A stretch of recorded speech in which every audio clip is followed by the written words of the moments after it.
Good afternoon, everybody. And I'm sitting here, and it's with a warm welcome that I welcome Joe Ndala. Joe is the Chief Financial Officer of Zutari. You might know that company by its recent former name, Aurecon. Aurecon is a legend in the South African infrastructure and construction sector, engineering sector. And yesterday was the launch of the rebranded Aurecon Zutari. And it was during that process of launching that I had the privilege of hearing Joe speak.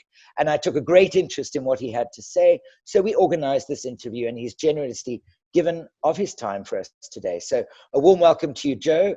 Thank you. And just quickly tell us about your launch, your experience of the relaunch yesterday, and what it means to you as the CFO, what this rebranding is all about from your perspective.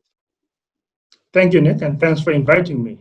The launch is really important to me because it really shows a start, but this is not a start from the beginning. It is a start on the 88 years experience. We call it so many decades. So for me as a CFO, it means a lot because we have to look at things that are really moving. We are in a period of this COVID-19 where things have shifted and changing. As you might have heard yesterday when we said that when we started this journey, we didn't know that by this time when we launch, we'll be sort of behind the scenes, looking through the cameras to talk to you. But we are here, and I'm excited, to see the growth. I'm passionate about the continent, Africa, and I'm passionate about the brand, Zutari. We want to co-create with our peers, with our clients, with the communities, and of course, make sure that we build these sustainable projects that will last for many years, what to leave a legacy. That's the impact we're talking about. Got it. You said a word there that I think is so important. And I wonder if this is part of the philosophy of the rebranding. You used the word co-creation, which is a slightly different word in a corporate context, because often we see corporate development as winning and losing in a market. That's not what I'm hearing from you. I'm hearing you talk co-creation. Can you tell us a bit more about the notion of co-creating in this environment? Co-creating is whereby you look at the complex problems and then you want to find the solutions. And the solutions are deeper. And we believe that on our own, we will not reach those solutions. Therefore, we have to work with others, mainly bring our clients to find a solution. We do not want to go to them and tell them this is what the solution would be. Yes, we've got the best engineers, technologists who can really develop and design things, but it might not be suitable, and of which is what really prompted us to come back home as well. And some of the things that are best might not really be suitable. So we just want to find a solution that is really suitable, designing with our clients, sitting around the table, and in that way, then we come up with a product that at the end of the day will benefit them and will be sustainable going forward. And as a firm, therefore, we believe that the co-creation is the way to go. That sounds very, very developmentally sound when we think about our experience over the last 3 decades in South Africa, where a lot of renewal of thinking and a lot of co-investigation of the different experiences that South African communities have and their needs. The worst thing that you can have in infrastructure development is an assumption. Yes. And I'm wondering, you said how important Africa was to you. Can you talk a little bit about what, perhaps you've got an example in mind, or perhaps just a feeling that where you have an infrastructure request or a tender that you're answering, say in Zambia or say in the Congo, and you're examining their needs, tell us about what you might find where you might go in with an assumption and learn something very different about what ultimately needs to be developed. Yeah, for example, it came from both ends, both from our side, and it can come from the client as well, because they might have some capital injection that they want to invest money on building something, but perhaps whatever they want to do might not last. Now, recently, our CEO was talking about a meeting that he had with one of the mining house, whereby they spent a whole Sunday talking about the housing. And the client came with a different idea of how they're going to get this going. and where this would be situated. But throughout those conversations, it came out that actually the solution could be maybe on the other end of the highway compared to where initially they wanted to build. But had maybe a one-sided solution been thought as the only solution, then you'll sort of get it wrong. But we don't think that we ourselves are the ones that will just get it right all the time. That's why we invite our clients, we invite the communities as well, because they know the area where we want to develop the projects better. It might be designing a bridge, and a bridge that might go on the deeper side of the river. And they know these rivers very well. They might maybe move it by a kilometer or so, and it changes, the cost of the bridge, changes perhaps even the way it will connect the communities surrounding that, because they know better. Hence, we're saying that, working together, we can get the better solutions. Not only one person will dictate as to say what is the best solution that is required. Indeed. So a very organic way of moving forward and finding surprise solutions that won't emerge without an open-minded sense of consultation. That's correct. Right. And so indeed, if a wonderful example is a bridge, because precisely moving it 500 meters to the left or the right could make a material difference to a community. And indeed, we were talking to some smaller mining houses yesterday, and one of the issues that they are struggling with is the community engagement. There are a lot of assumptions on both sides where you almost feel that you need to draw what would you call it? What are those no army zones or no fight zones, peace zones, in which the two sides can sit down and say, okay, without us making any decisions, let's talk it out. What would you advise with regards to other people in your larger firms, people who are looking to engage much more fully with communities? What do you feel about listening, and how do you listen to communities without getting in the way? What would you say the skill set there needs to be? It becomes sensitive, especially if you're going to go to communities and thinking that you've got a solution for them, because rightly they know exactly what maybe is required, but you have to balance it with what needs to be done, because now the community might be bigger than the cake that you've got, and you have to slice it correctly so that you can, at the end of the day, have economical or a viable project. And while you're taking care of the community, looking at those who are locally who can really engage and develop whatever needs to be done. So what I could say is that, we don't go to the meeting with an answer or maybe having concluded what the answer should be. You go there with open minds and you listen and you allow people to sort of bring their ideas to the table.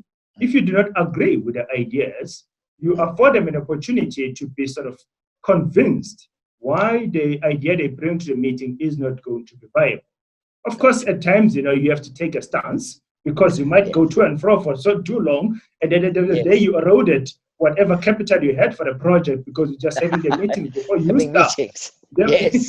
Therefore, you have to convince them, and get those who are supporting on your side to sort of work with them to convince others. It's easier for a person who stays in a local area to be convinced by a person who stays in that area, compared to someone who's parachuting in the area and wanting to sort of tell them what needs to be done. In that way, then it works out better, and you find that you got a better solution and everybody else is happy. Of course, difficult to make everybody happy, but the majority, at least, they are with you, and then you take them with you, because that's how you really work with people.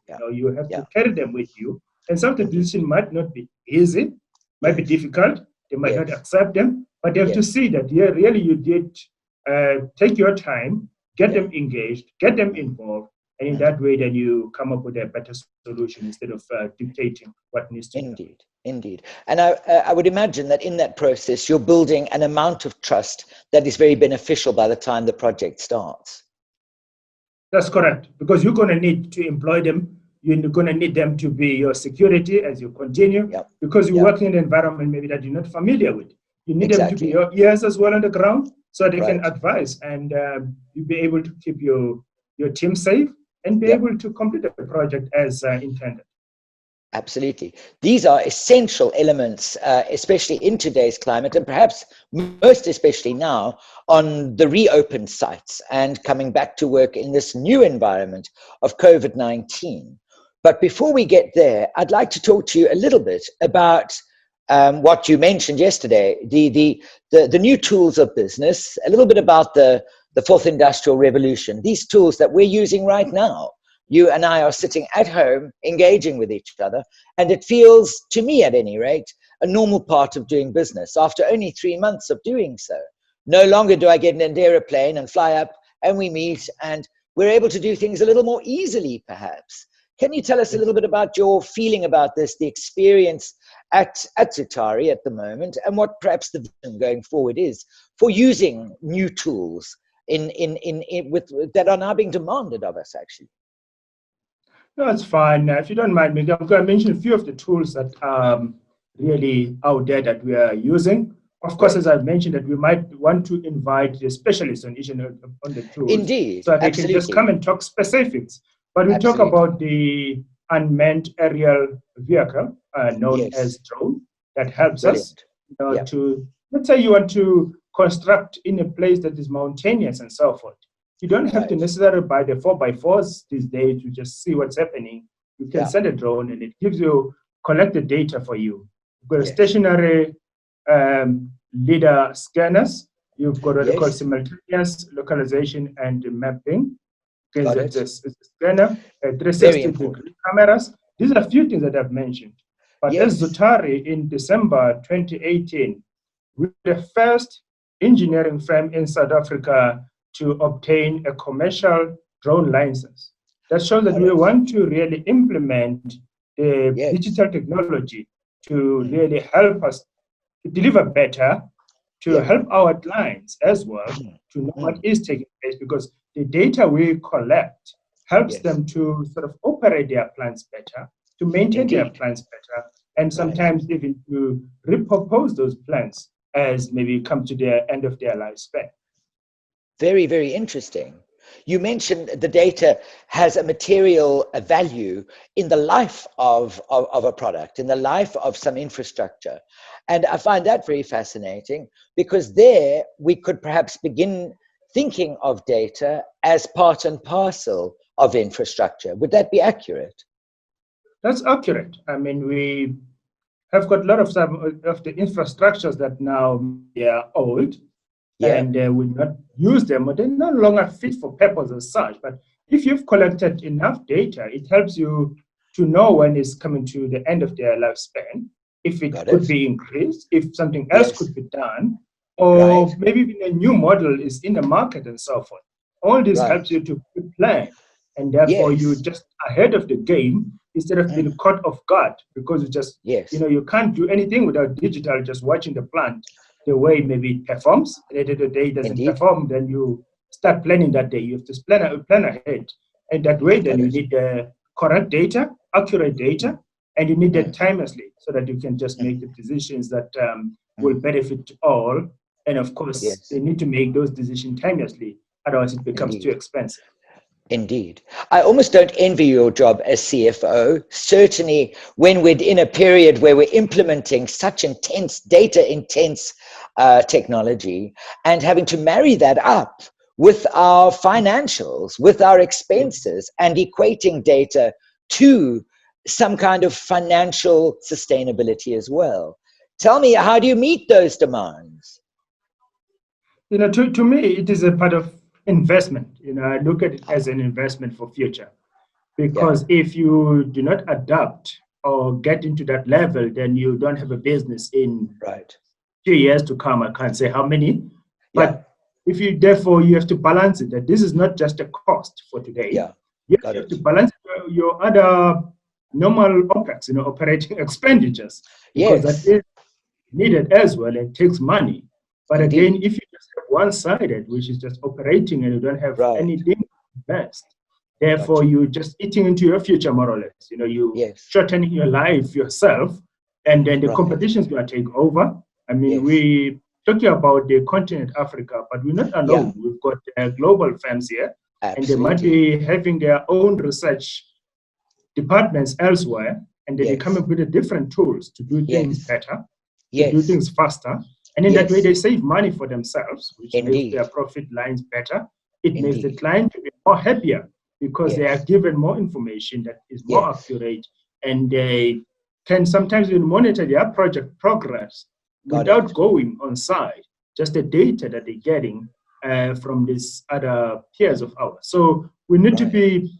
try to be ahead of the game, that we Yes. can just Yes. be the winners and make sure that we work with those who've got the best tools to Indeed, pardon the dog barking in the background. But as we move on, something you said struck me, and that is when, with data being such an integral part of an engineering firm's practice and of the client's life with the infrastructure, this must also impact on not only ongoing maintenance, but maintenance and refurbishment, for example, keeping the plant going, making sure.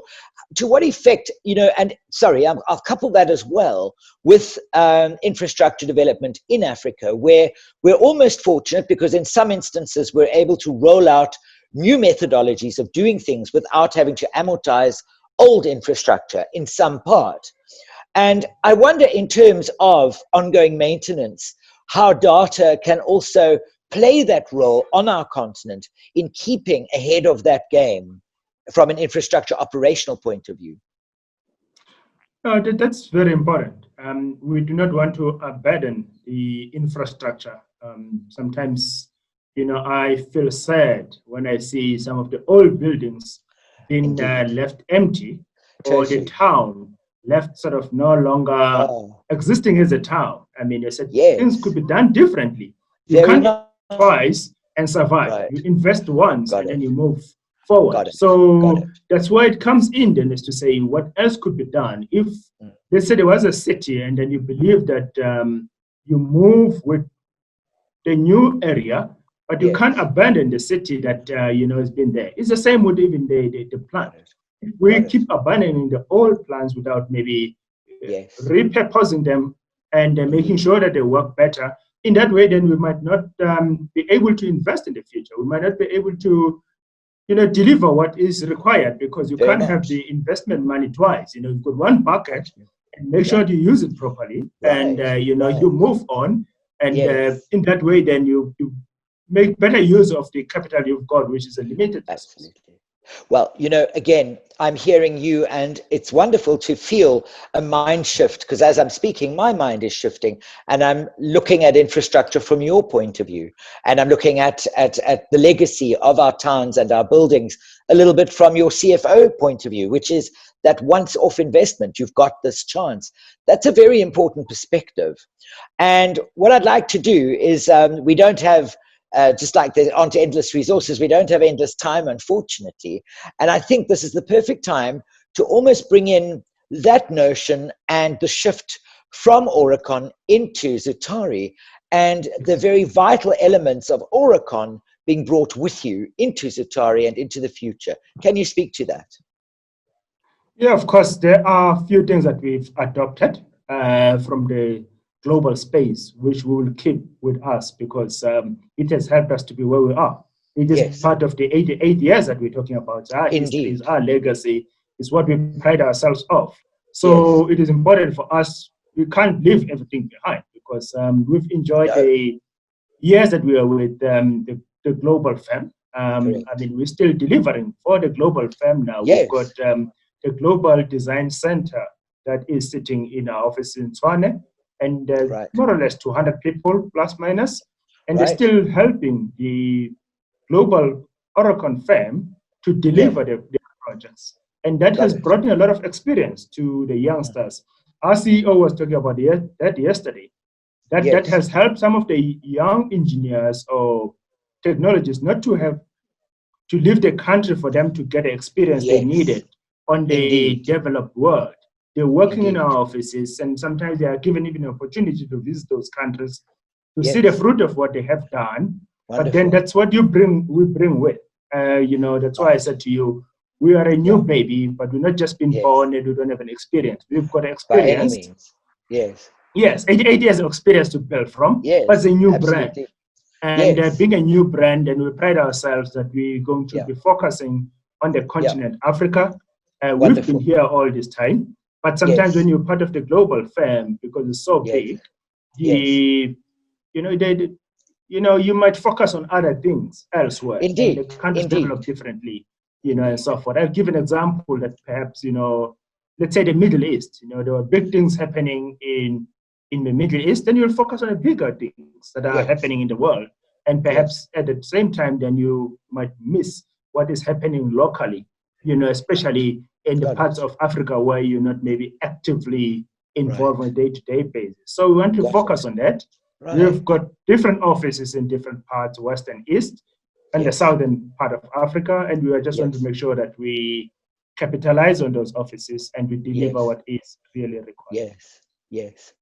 And perhaps to conclude, we hear in the international news and certainly some of my corporate interviews recently, there's an indication that there's a positive sentiment in the medium term for Africa, and also a sense that, for example, solving South Africa's economic issues at the moment really does come down to unlocking infrastructure projects and simplifying and a bit more certainty in the market. What would you like to see for South Africa and Africa in the short to medium term? I'd love to see the implementation of what we're talking about. I think we know what the solution is. Exactly. But I think we just need to take the spade and put in the ground and move. That's it. Thank you. We just want to see the agility on moving with this. Of course, it will benefit Zutari because we will be assisting and delivering those projects. But that is not only for us. We're not doing this for our own gain. It's for our children, for our futures, for our continent. We need to develop. Africa has got the potential to be the giant that it is in size, but with the development as well. Therefore, whatever we've got, the plans are there. I mean, if you look in the website of the offices that are taking care of Africa itself, you'll find the massive growth that is expected in Africa. You talk from energy to water to roads and everywhere else, including the mining. Therefore, let's just, in my mind, let's implement what we have. We've got enough plans and we've planned enough now. Let's just take actions and let's implement. I love that. And I think that is the feeling that we all have. And I have no doubt that we'll see it. I think we are seeing it in some instances. Positive about it. Very positive. And I think, and this is generally what we wish to engender. I think it's up to us to create that positive environment too. And what you're saying right now almost brings us back to the beginning of our interview and that word partnership again, where for Africa to thrive, we need to not see ourselves as separate corporate environments or separate individuals, but as all partners in making Africa what it can be. Thank you, Nick. You just summarized it. Oh, I meant for you too, but thank you. Well, all I can say is thank you for your time. It is inspiring. Personally, I think that infrastructure, construction, the world that we are privileged to work in it's the brass tacks of everything. I think we know our economic development relies on it and we rely on economic development for it. So it's hand in glove all the way. And certainly DMG Events and Concrete Trends wants to carry on being hand in glove with Zutari, not forgetting your 88 years and our past relationship with you. And thank you for that. And we look forward to working with you in the future. Allow me, Nick, to thank you as well for affording you an opportunity to talk to you. We know you've got a lot of audience and we're willing to be available for any specific questions. We briefly touched on the digital technology and then we might want to go deeper into say, how does it help us and so forth? You're more than welcome to sort of arrange this kind of conversations. We are willing to share information. We're willing to work with anyone who is willing to work with us. And in that way, then we can see different results. Thank you. Indeed. You heard that right here. We will be having more guests from Zutari as the weeks roll on. And thank you for spending this bit of time with us and with Joe Ndala, CFO from the newly launched or rebranded Aurecon Zutari more than a rebranding, a partner. Thank you very much.